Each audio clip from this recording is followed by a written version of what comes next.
Arithmetic progression के इस question में सॉल्व द इक्वेशन, इस इक्वेशन को सॉल्व करना है। ये दरअसल एक एपी है, अरिथमेटिक प्रोग्रेशन है, जिसके ये टर्म है, इन सब टर्म का सम 287 है। तो हमें इस इक्वेशन को सॉल्व करना है। मतलब इक्वेशन को सॉल्व करने का मतलब होता है कि x की वैल्यू फाइंड करनी है। तो सॉल्व लिख लिए। तो ये एक एपी का इक्वेशन है, एपी इक्वेशन बोल सकते हैं। तो इस एपी का यहाँ पे फर्स्ट टर्म जो है वो 1 है। कॉमन डिफरेंस जो निकालेंगे, सेकंड टर्म में से फर्स्ट टर्म को माइनस किए तो ये आ गया 3। अब देखो ये पूरे एपी के जितने भी टर्म है, ये नंबर ऑफ टर्म नहीं मालूम है हमें, जितने भी टर्म हैं उन सब का सम 287 है। तो यहाँ पर एस एन इक्वल टू 287 है, ठीक।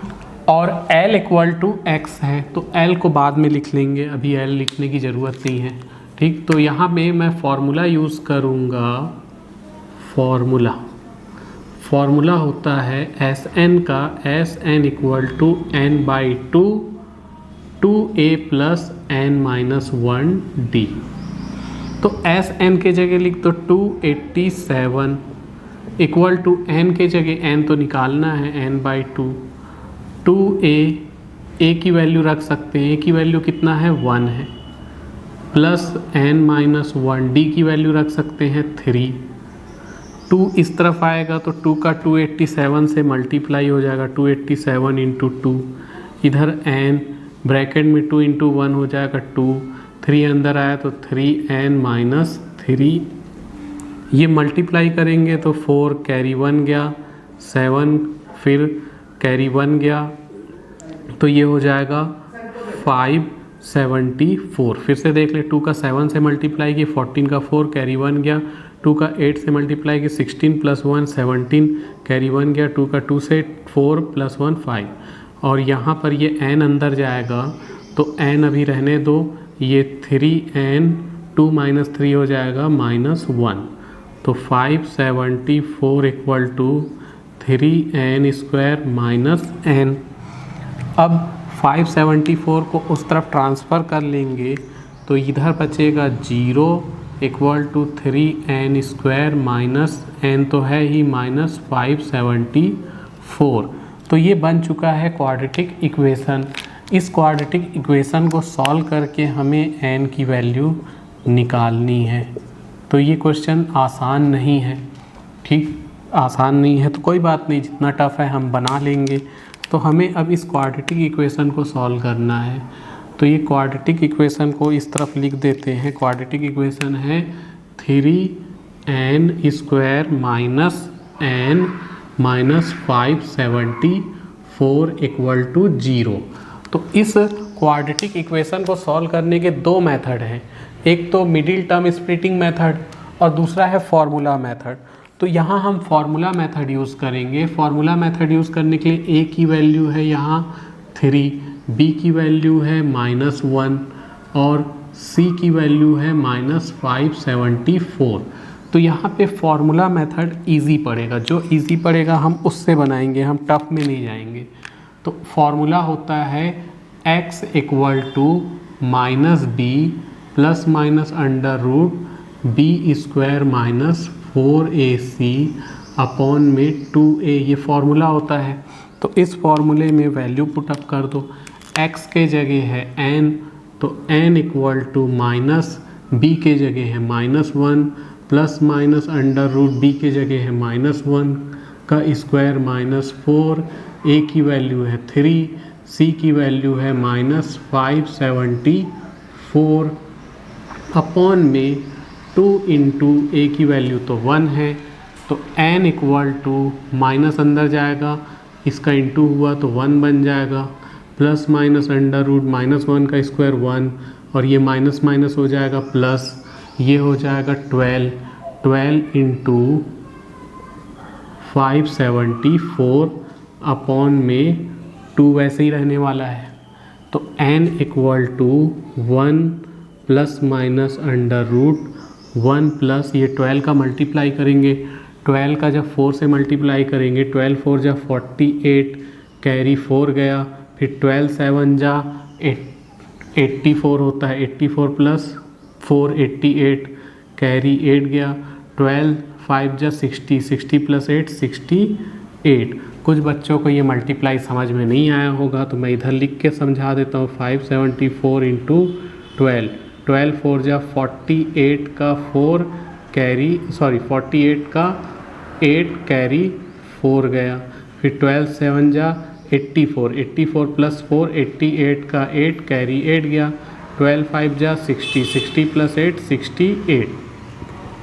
अपॉन में 2 वैसे ही रहने वाला है। n equal to 1 plus minus under root 6889 upon में 2। अब यहाँ प्रॉब्लम क्रिएट हो गई कि अंडर रूट 6889 की वैल्यू क्या होगी, तो इसको भी निकाल लेते हैं। 6889, तो 6889 को हम डिवीज़न प्रोसेस से, ठीक, लॉन्ग डिवीज़न प्रोसेस से इसका रूट स्क्वायर निकालेंगे, तो ये हो गया 6889। तो लॉन्ग डिवीज़न मेथड में क्या होता है कि हम पेयर बनाते हैं, ये पेयर बनाएं तो ये पेयर ही बचा। अब ऐसा नंबर जिसका उसी से मल्टीप्लाई करने पर 64 से ज़्यादा ना हो, ऐसा नंबर जिसका उसी से मल्टीप्लाई करने पर 64 से ज़्यादा ना हो, तो 8 8 जा 64, तो 8 लिए हैं तो 8 उधर लिख दिए, 8 का 8 से मल्टीप्लाई हुआ 64, 68 से ज़्यादा नहीं है, ठीक है। इधर प्लस होता है, इधर माइनस होता है, तो यहाँ बचेगा 489, ये ऐड हो गया तो 16। अब अगर मैं यहाँ जो भी नंबर रखूँगा उसी से ही मल्टीप्लाई करना पड़ेगा। मैं 3 रख करके 3 से करता हूँ, तो 3 रख के 3 से ही करना है, जो नंबर रखेंगे उसी से करना है, तो 3 रखे तो 3 से ही करना है, तो 3 3 जा 9, 3 16 जा 48। तो इस तरह से ये यहाँ प्लस होता है, यहाँ माइनस, ये पूरा कैंसिल हो गया, मतलब 6889 का रूट स्क्वायर आ गया 83। तो यहाँ हम लिख सकते हैं n equal to 1 plus minus 83/2। अब हम यहाँ एक बार प्लस वैल्यू लेंगे, एक बार माइनस वैल्यू। ध्यान दें, माइनस वैल्यू पे n की वैल्यू निगेटिव आ जाएगी और हमको निगेटिव वैल्यू नहीं चाहिए, तो हम सिर्फ ये प्लस ही वैल्यू निकालेंगे, तो इसको मिटा देते हैं। तो टेकिंग प्लस वैल्यू लेंगे तो n की जो वैल्यू है वो 1 प्लस 83/2, तो ये कुछ बड़ा नंबर हो जा रहा है। यहाँ मैंने कुछ गलती की है, उस चीज़ को चेक कर लेते हैं। यहाँ कोई बड़ा नंबर होना था, यहाँ 2a है, a की वैल्यू 3 है, तो मैंने गलती से 1 लिख दी थी।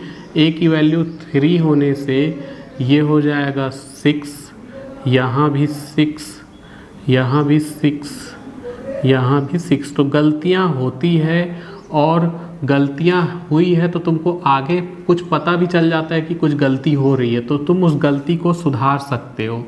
तो यहाँ पे 6 है। अब n इक्वल टू 1 प्लस 83 हो जाएगा 84/6। तो n की वैल्यू 6 से इसको 1 टाइम्स में जाएगा, फिर 4 टाइम्स में, तो n की वैल्यू आ चुकी है 14।